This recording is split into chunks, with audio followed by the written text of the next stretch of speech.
Welcome in to the Instant Classic Wrestling Podcast, the only podcast that is always, I mean always, he means always, they mean always, you mean always, she means always, an instant classic. Danny Dunn! Hi, Jake. We'll see you on the flippity dippity. Oh yeah. Okay, what is going on, everybody? This is your boy Juggernaut097, and I am back with another Juggernaut Retro Review. And today I'm going to be reviewing WrestleMania 18, WrestleMania X8. This is going to be my last WrestleMania retro review I do for this year. Because, you know, WrestleMania 38 is going to be coming up, which I'm going to be reviewing that show probably on Monday. Which, WrestleMania Night 1 was a long show last night. I mean, there were good things that happened, but it was a long show last night. But we're not talking about WrestleMania 38. Yeah, WrestleMania 18 here. This show was on March 17th. It was on St. Patrick's Day, 2002. And the show was held at the SkyDome in Toronto, Canada. And this show is very memorable. Like, you know, I really wasn't watching wrestling at this time, but it gets compared to a lot like with WrestleMania 17 and WrestleMania 19. But the matches really aren't like really anything special in here, but there is some memorable stuff that happens on this show. It's not a bad show. I mean, we get the Rock and Hogan on here. That's a very memorable match. We get the NWO on here. Kind of seems like a big WCW Super Show. But, you know, there were some things, like, I was watching Sander Robbins' review. If you guys haven't checked out his channel, go check out his channel. I was watching his review, and he was talking about different ways he could have booked this show. He could have booked WrestleMania 18, which, you know, I definitely agree with things like that could have been booked better.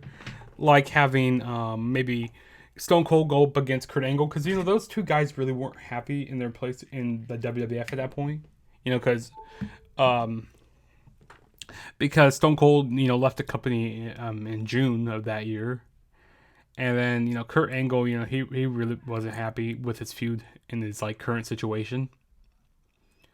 And so I feel like they could have made the card better. But, you know, you really can't go back, you know, back in time. You know, the past is the past and you can't go back in time. But, you know, they made the best for what they had. And, you know, some of the matches, like, were on the shorter end, which I feel like some of the matches should have been longer. But let's quit wasting time. Let's get started with this WrestleMania 18 review. So the show kicked off with a Intercontinental Championship match. We had Rob Van Dam going up against the champion William Regal. This was actually a really good match. I really enjoyed this. I mean, I'm a pretty big fan of William. I'm not the biggest fan of William Regal, but I like the in-work ability that it does, and his character and stuff is good. So I like what William Regal was doing here. And this is the second year in a row that he opened up WrestleMania for the IC title. And so I like what he was doing here. He was doing some really good stuff. This was a really short match. I mean, he even brought out brass knuckles during this match. Tried using them on Rob Van Dam, but Rob Van Dam, you know, he was doing some pretty nice stuff. There was this real nice spot in the match where William Regal hit a half and half suplex. And the spot looked real bad because I thought Rob Van Dam broke his neck, but no, he didn't break his neck. You know, he really sold that spot really well. So I thought that was really good. But in the end, Rob Van Dam didn't end up getting the victory here. He had the, you know, Van Daminator. He even hit a Van Daminator on the brass knuckles during the match. I thought it was a good match. I mean, you know, despite the time that they had in this match, I thought it was good. But both these workers were really good, and Rob Van Dam, you know, he was hella over with the crowd. So I think it was a good way to kick off WrestleMania 18 here. And maybe, you know, instead of having RVD, maybe they could have had, like, Rob Van Dam versus Booker T or something, because, you know, I'll talk more about, you know, what the situation with Booker T and Edge in a little bit. But, yeah. I thought it was a good matchup to open the show. And then the next match we had was the WWF European Championship match. We had Diamond Dallas Page as a champion going up against Christian. And like I said, I really wasn't watching wrestling at this time. So apparently Christian, you know, he was on like a losing streak, and, you know, he was having like all these temper tantrums in the ring. And, Diamond Dallas Page, was there, to help him, make him stay calm and, help him get on his winning ways. But when Christian got back to his winning ways, Christian turned on Diamond Dallas Page. And, before this match, I love the promo that Christian did backstage. He says, like when he does his whole smile, if you look it up, like Christian, smiling or something, like you'll see what I'm talking about, like for WrestleMania 18, that stuff that he was doing. I thought that was hilarious. And I also like he said, that's not a bad thing. That's not a good thing. That's a bad thing. Because what DDP says. But yeah, that was like Christian. DDP was Christian's protege. DDP was Christian was DDP's mentor. No, it's the other way around. I can't say it right, but I thought it was a decent match. A lot of nice reversals during this match from both guys. They both have really good chemistry. But in the end, Diamond Dallas Page did beat Christian by hitting the Diamond Cutter, and he got the 1-2-3. So I thought it was a decent match, nothing too crazy. And then after the match, we had Christian, throwing a temper tantrum in the ring because he was upset that he lost, and yeah, I thought it was cool though. But I felt like what they should have did. They should have went to Christian versus Edge because the show was in Toronto, Canada. So and that's where the feud started at, and like earlier, that's where the feud started at. So I felt like that's the way they should have went, in my opinion. And it should have been over the European Championship. It should have been over something else. Maybe like the IC title. Yeah, it should have been over like the IC title. Because that's where the feud, started at. Like I said, they're both from Canada. It would have made sense to do that.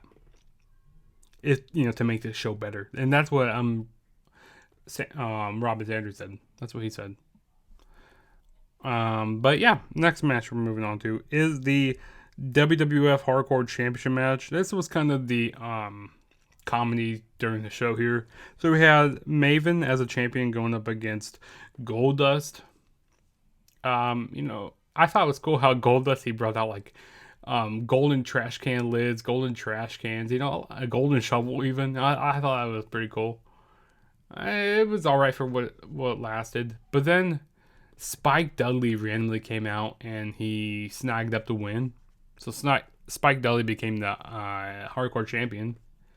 And I'll just talk about the other Hardcore Championship stuff that happened in the night because I don't remember the exact order. So then we were having some like backstage stuff, like with the Hardcore Championship. And we even saw Al Snow bring a golf cart. I thought it was cool how he ran into the boxes backstage. And then we even had, what was it? We had Hurricane show up. He flew in to save the day, and he beat up Spike Dudley and got the 1-2-3. So now your new Hardcore Champion was Hurricane. And then later on the night, we had Hurricane and Molly Holly. They were going, hey, look, there's a hurricane, or whatever Molly Holly was saying. And then Molly Holly hit Hurricane, and then she became the new Hardcore Champion. And then later on the night, we had Christian Cage Christian backstage. And Christian, while Molly Holly was in the showers and stuff, and Christian slammed the door in her face. I thought that was cool. Christian became the new Hardcore Champion. And then, right before the show was about to end and stuff, we had Christian get ready to jump into a cab. But then Maven came up, rolled him up, got the 1-2-3. And Maven became the Hardcore Champion again, and then stole Christian's cab. So I thought that was, some comedy stuff here, but that's what the Hardcore Championship was. Very comedy. Like always having to watch your back every 24/7, because you never know who could come up and take the title from you. So I thought that was pretty funny stuff. It was cool seeing Christian, get the title here. So I thought that was cool. And then at the end, Maven taking his cab. Like, man, what the heck? That's crazy. But yeah, enough about the Hardcore Championship. Now we're going to move on to the next match, which we got Kurt Angle going up against Kane. So some backstory on this feud is, Kane screwed Kurt Angle out of becoming number one contender for the Undisputed Championship. And then Kurt Angle wanted to take his anger out on Kane. So so they got a match here at WrestleMania 18. And I like the pre-match. Like, I like that promo before that Kurt Angle was doing on Toronto. He's saying, hey, because a few months ago they were having the Winter Olympics in 2002. But he's saying, hey, if I won a gold medal the way that the figure skating team won the gold medal, by cheating and whining and crying until I got my medal, it's like I earned it the right way. I earned it by doing my work. Or, actually, I can't remember how he worded it. He says he said he earned his medal by... He said he earned it, actually. I don't remember exactly how I worded it. But, yeah, I like the way he did that promo, on Toronto. I thought that was cool. And he called Kane a big red retard before the match. I thought that was hilarious. But no, I thought this was a pretty decent match. I mean, he got really good work out of Kane in the match. I thought that was good. The ending was very weird. I was not a big fan of the ending of the match. It was like kind of like a roll up a little bit, and Kurt Angle had to like reach back to like touch the ropes or something. It was a very awkward ending. I was not a fan of it. But I feel like he really got good work out of Kane in this match, and it's kind of hard to move Kane around because he's a big dude. He's a big man, so I mean it's really hard to move him around. But it was good for what it was. Good match. Kurt Angle won, but I feel like the match should have ended by like an angle slam or maybe making Kane tap out, because Kane was going to be gone in the summertime of 2002. So like I said, that's why I feel like Kurt Angle should have won the match a different way rather than like rolling him up or something. But yeah, like I said, I thought the match was good here. The match was good for what it was. But the feud should have been Kurt Angle versus Stone Cold. Like I said, both these guys were very unhappy in the situation in WWF at this point. So I, put the two unhappy guys together, would have made for a good feud here. Like Sanders Robin said. But the next match that we're going to move on to is The Undertaker versus Ric Flair in a no DQ match. This was really good stuff. I like the promo before this match here. This was very good stuff. So apparently Ric Flair screwed Undertaker against The Rock at No Way Out. And then Undertaker wanted to get a match at WrestleMania, but Ric Flair refused. So Undertaker, he was doing some dirty stuff. I mean, he even took Reed Flair, put him in like a bathtub, beating up Reed Flair. So he was doing some pretty dirty stuff. He even took Arn Anderson, beating up Arn Anderson. And then Ric Flair he said, hey, you got my attention now. You get me at WrestleMania. And then Undertaker refused to face him at WrestleMania then. And then we even had to have Ric Flair go over to the WWF headquarters and sit down with Vince McMahon and Linda McMahon to make this match official. So then we finally got this match official. We got Undertaker and Ric Flair. A very brutal match. A lot of brawling in this match. I like how it was hardcore. No disqualification match. A lot of still chair shots to the head, which was very cringe to watch because it was very hard to watch here. Ric Flair was bleeding a lot during this match. There was just a lot of brawling in this match. And Arn Anderson even got involved in the match, hit Undertaker with a spine buster, which I didn't even realize that Arn Anderson came out until like he hit Undertaker with a spine buster. And then Undertaker, he was really selling the spine, his spine after taking the spine buster. He's selling his back. So he's getting ready to hit the last ride and then transitioned into the tombstone and got the tombstone. Hit the tombstone to get to 1, 2, 3. So it was cool that Undertaker won because he wasn't really using the tombstone pile driver at this point. He was using more of the last ride. So I thought that was cool how he went back to using the tombstone here. And JR on commentary said, "Hey, Undertaker's 10-0 now at WrestleMania." because originally, he was 9-0. But this is kind of where they started, mentioning the streak a little bit here. Which it wasn't until about like Mania 20 or 21 or something like that, where they actually started honing in on this WrestleMania streak that The Undertaker had.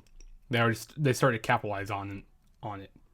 Okay, every year, WrestleMania streak, who's going to be able to beat The Undertaker? They weren't really capitalizing on that until like a few years later. And I feel like this was one of the best matches up to Undertaker's WrestleMania career.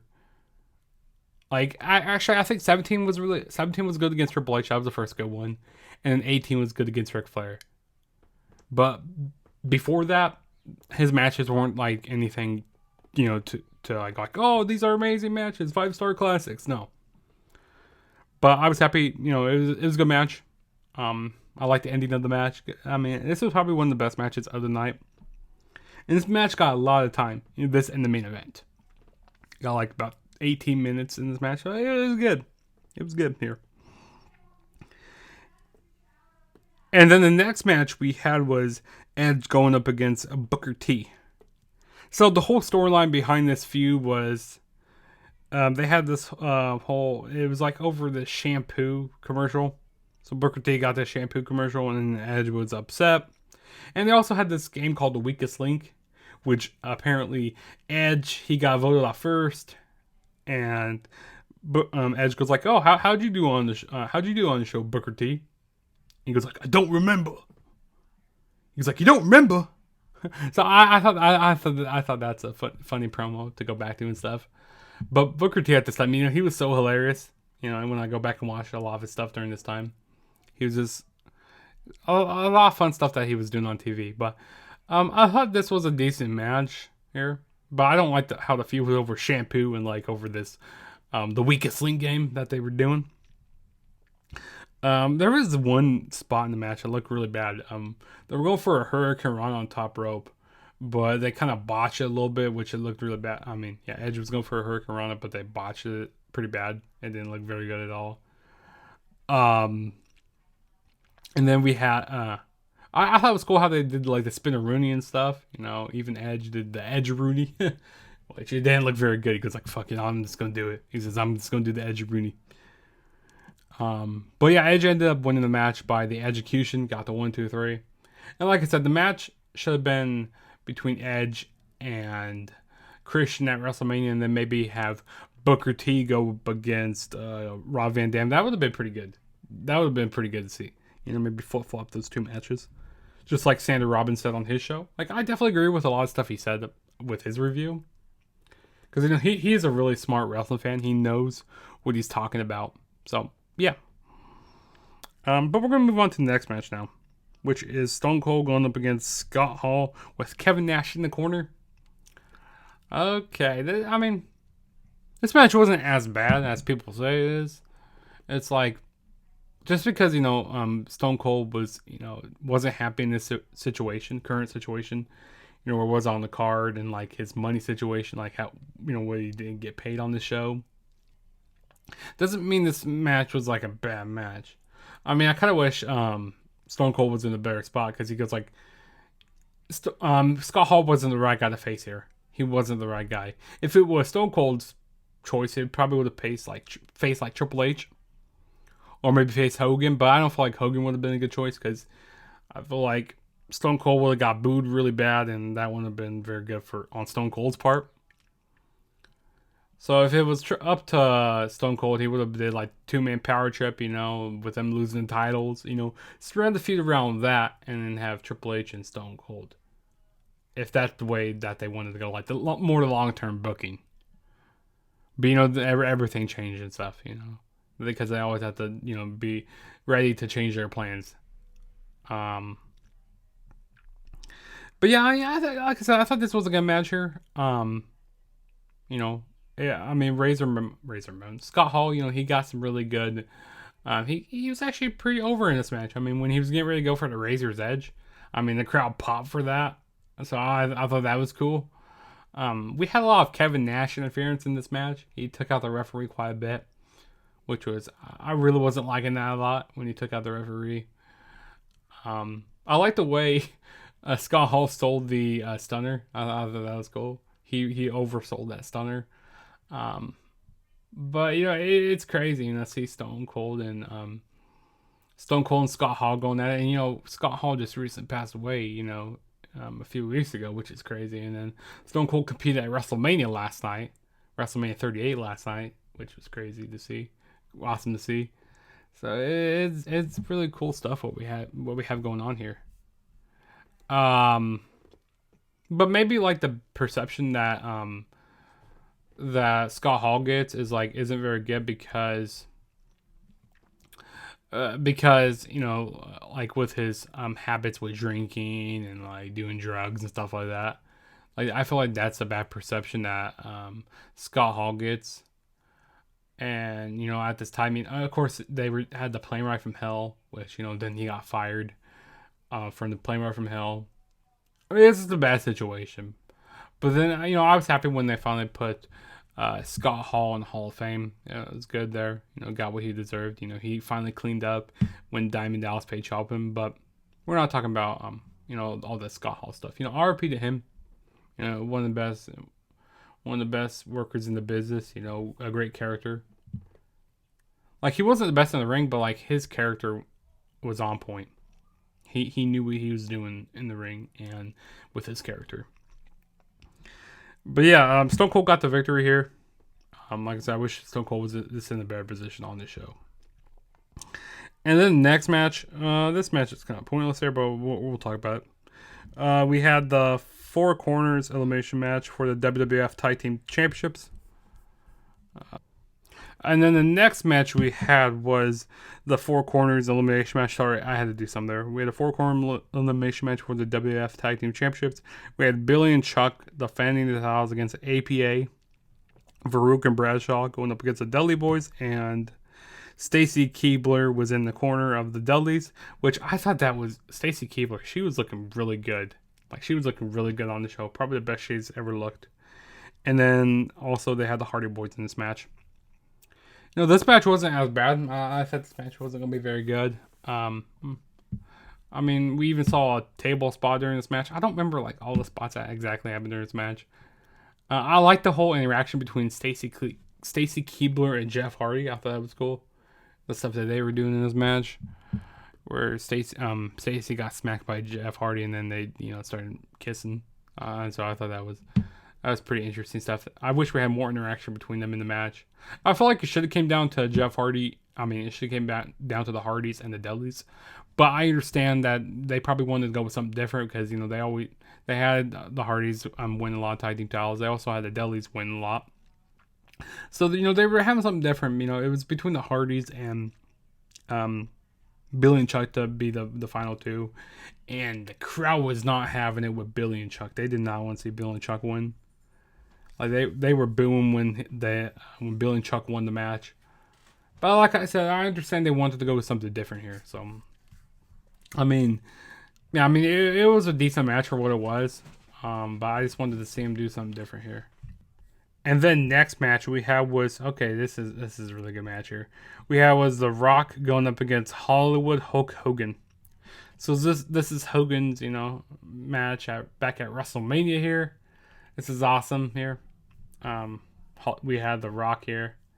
Great stuff going on. This was so, no matter where you put this on the card, they were going to get the same reaction. Like, even if you put this, I felt like this match should have been on last, in my opinion. Not the WWF Undisputed Championship. I feel like this match should have been on last. Like, maybe you should have flip-flopped them. Because you had this, and then you had the Women's Championship match. So maybe if you put Hogan and Rock at last match, and you put Triple H and Jericho. But Triple H said, hey, if you put them on last and you're shitting all over all the past people who held the WWF Championship. And that's what he said. But Jericho, he didn't mind. He wanted to see The Rock and Hogan be in the main event. He didn't care. But Triple H, he didn't want that. Of course, they have backstage politics, with wrestling stuff. But yeah, onto this match. I thought this match was really good here. Hogan was getting cheered quite a bit, being back here. The Rock ended up winning the match by the people's elbow. And then after the match, we had Hogan and The Rock shake hands, and then Scott Hall and Kevin Nash came out like, "What are you doing? Like, you shouldn't be shaking his hand. Like, shouldn't be showing him that respect." And Hogan said he wanted to do the match fairly because he wanted to see if Hogan still had it. So that's why he didn't want Scott Hall and Kevin Nash to come out and like interfere during the match. But this match was so electric. If you never watched this match, go check it out on Peacock. Go check it out. Great match here. This was really one of the most memorable matches from like WrestleMania history. So I thought it was really good. I thought it was really, really good here. This was one of the best Mania matches I've seen. And then the next match we had was the WWF Women's Championship in a triple threat. We had Jazz defending the title against Trish Stratus and Lita. I don't remember too much from this match. I really wasn't paying attention to this match very much. But I know Jazz ended up winning the match. This match was kind of sloppy. It was one of your women's matches during this time. Very cat fight type of match. And it was very short here. Like I said, this is kind of a cool down match to get ready for the main event here. Before we had, Triple H and Chris Jericho for the undisputed WWF Championship, which we'll actually talk about that now. So Chris Jericho was defending the title against Triple H. And Stephanie McMahon was in the corner of Jericho. Stephanie McMahon turned on Triple H here. I thought the match was alright, but like I said, I feel like this should not have been the main event here. And Triple H and Triple H and Hulk Hogan.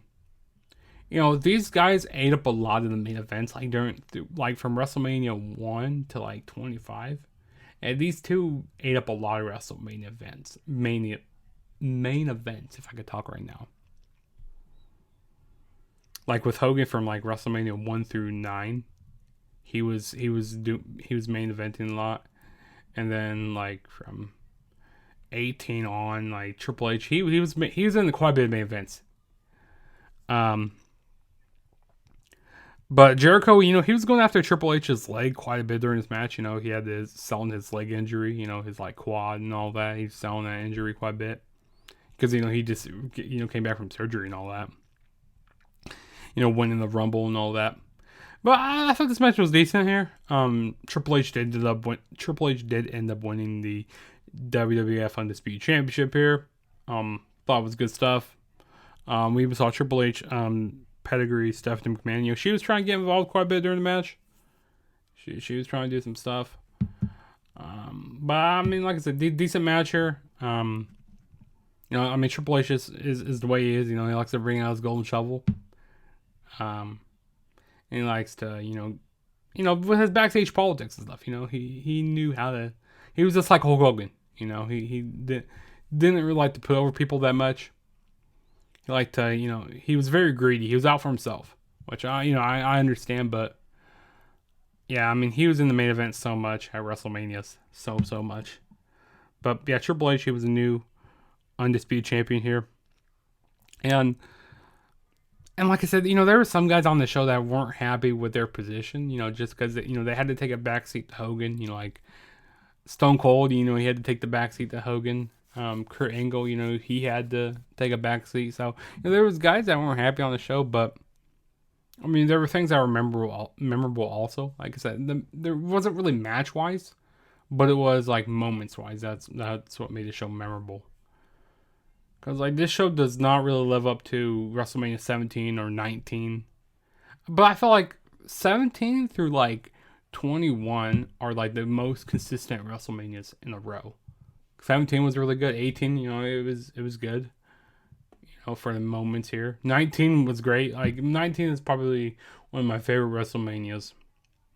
Because that's when I first started watching WWE. I started watching wrestling in 2003. And then 2004, WrestleMania 20, which, there were quite a bit of things to say about that show. And then, of course, 21 was great. That's another great show to watch. So, he had some really consistent WrestleManias, like, back to back to back. Like, 17, 18, 19, and 21. So yeah, 4 great WrestleManias. And then the next great WrestleMania was like 24. Since like WrestleMania 17. Or no, since like WrestleMania 21. But yeah. That was my review for WrestleMania 18. Go ahead down in the comments. Tell me what you thought about this show. Also, if this is your first time checking out my channel, smash that subscribe button. That really helped me out a lot. And also, don't forget to follow me on all my social media platforms. Go follow me on Twitter at TheTrueJSB and Instagram TheTrueJSB. And also, go hit that post notification bell to be notified every time I make a new video. So you don't have to go like, oh, when's Juggernaut making a new video? Well, you already know because you already have that notification bell on. But yeah, this is your boy Juggernaut saying peace out. And I'll catch you guys in my next video, which will probably be my WrestleMania 38 review, which will probably be coming out on Monday. Oh, we'll see what day I want to put it out. And also, I need to review NXT Stand and Deliver. That review is going to be coming. There's just a lot of things I'm going to be reviewing here.